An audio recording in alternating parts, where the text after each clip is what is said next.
അത് വേറൊന്നും കൊണ്ടല്ല. CKC കൊണ്ടുവരുമ്പോ ആദ്യം നിങ്ങൾ പറഞ്ഞത് ഒരു പരിചയമില്ലാത്ത ആളാണെന്ന്. കുറച്ചു കഴിഞ്ഞപ്പോ നിങ്ങൾ പറഞ്ഞു പരിചയം ഉള്ളതുകൊണ്ട് എടുത്ത് ആശുപത്രിയിലേക്ക് കൊണ്ടുവന്നു എന്ന്. അത് കഴിഞ്ഞപ്പോ നിങ്ങൾ വീണ്ടും മാറ്റി പറഞ്ഞു CKCയുടെ ഭാര്യയെ വിളിച്ചുവെന്നും അവർ ഫോൺ എടുത്തില്ലെന്നും. വെറും പരിചയം മാത്രമുള്ള ഒരാളുടെ ഭാര്യയുടെ ഫോൺ നമ്പർ വരെ നിങ്ങളുടെ കയ്യിലുണ്ടോ?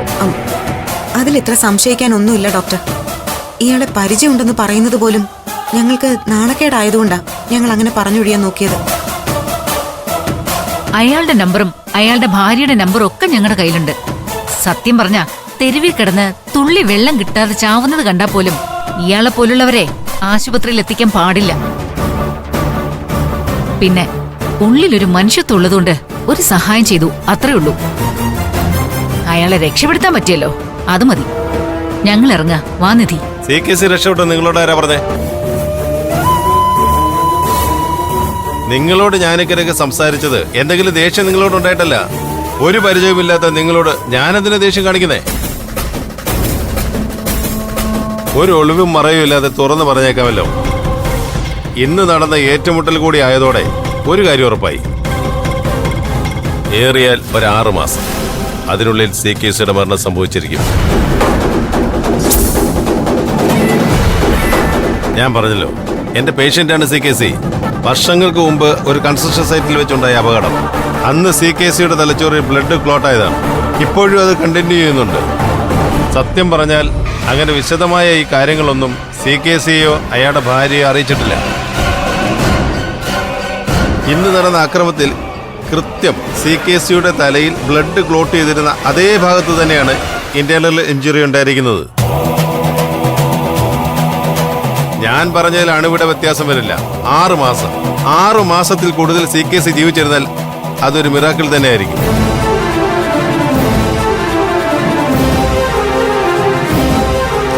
അല്ല ഡോക്ടർ, ഈ വിവരം എന്തുകൊണ്ടാ CKC അയാളുടെ ഭാര്യയോ അറിയിക്കാതിരുന്നത്? ജീവിതം ആഘോഷിക്കുന്നവരാണവർ. മരണം കൺമുന്നിലുണ്ടെന്ന് അറിയിച്ച് ഭയപ്പെടുത്തിയിട്ട് കാര്യമില്ല. എവിടെയെങ്കിലും കൊണ്ടുപോയി വിദഗ്ധ ചികിത്സ നടത്താൻ കഴിയുമായിരുന്നെങ്കിൽ ഉള്ള കാര്യം ഞാൻ അവരോട് തുറന്നു പറഞ്ഞേനെ. ഒരുപക്ഷെ ഇന്ന് നടന്ന പോലെ ഒരു അറ്റാക്ക് ഉണ്ടായിരുന്നില്ലെങ്കിൽ പോലും CKCയുടെ മരണം ഏകദേശം അതേ സമയത്ത് തന്നെ നടക്കുമായിരുന്നു. പക്ഷേ ഇനി അങ്ങനെ ഒരു ഡെത്ത് ഉണ്ടായാൽ ഇന്ന് നടന്ന ഈ ഗുണ്ട അറ്റാക്കിനെ പോയിന്റ് ഔട്ട് ചെയ്യേണ്ടി വരും. ഈ രോഗവിവരം ഞാൻ നിങ്ങളെ അറിയിച്ച അതുകൊണ്ടാണ്. മരണം സംഭവിച്ചു പോയാൽ നിങ്ങൾ ഇതിൽ ലീഗൽ വിറ്റ്നസ് ആവും. ഒരു കുഴപ്പമില്ല ഡോക്ടർ, ഞങ്ങൾ കണ്ട കാര്യം എവിടെ വേണമെങ്കിലും ഞങ്ങൾ ഒന്ന് പറഞ്ഞോളാം. എങ്കിൽ നിങ്ങൾ രണ്ടുപേരുടെയും നമ്പർ തന്നിട്ട് പൊക്കോളൂ. എന്തെങ്കിലും ആവശ്യം വന്നാൽ ആ നമ്പറുകൾ ഞാൻ പോലീസിന് കൊടുക്കും. അല്ല ഡോക്ടർ, ഒരു കാരണവശാലും CKC രക്ഷിക്കാനാവില്ലെന്നാണോ? മെഡിക്കൽ സയൻസിൽ ഇനി CKC രക്ഷിച്ചെടുക്കാൻ വഴികളില്ല. പിന്നെ ഞങ്ങൾ ഡോക്ടേഴ്സ് പറയുന്ന പോലെ ദൈവം ഇടപെട്ട് എന്തെങ്കിലും അത്ഭുതം സംഭവിക്കണം. എന്നാൽ മാത്രമേ 6 മാസം കഴിഞ്ഞ് CKC ജീവനോടെ ഉണ്ടാവൂ.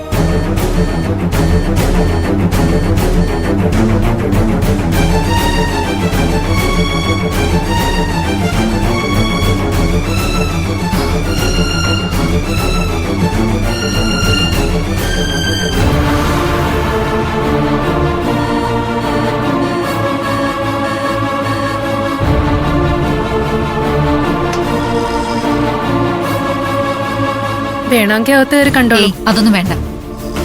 വാ ആന്റി, ഒന്ന് കണ്ടിട്ട് പോ. എന്തിന്? ആന്റി വാ.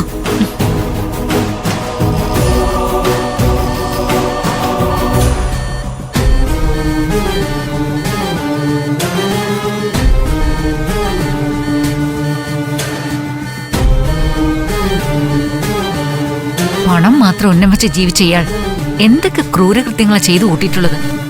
ഇപ്പൊ കിടക്കുന്ന കിടപ്പ് കണ്ടില്ലേ? തലയിൽ ബ്ലഡൊക്കെ ക്ലോട്ടായി കിടന്ന അതിന്റെ ലക്ഷണങ്ങൾ കാണിക്കേണ്ടതല്ലേ? അതെന്താ ഇയാള് ശ്രദ്ധിക്കാതിരുന്നത്? കൊള്ളാം, അതിനൊക്കെയാണോ നിധി ഇയാൾക്ക് നേരം? മറ്റുള്ളവരെ എങ്ങനെ ദ്രോഹിക്കാന്ന് മാത്രമായിരിക്കുമല്ലോ ഇയാളുടെ ചിന്ത.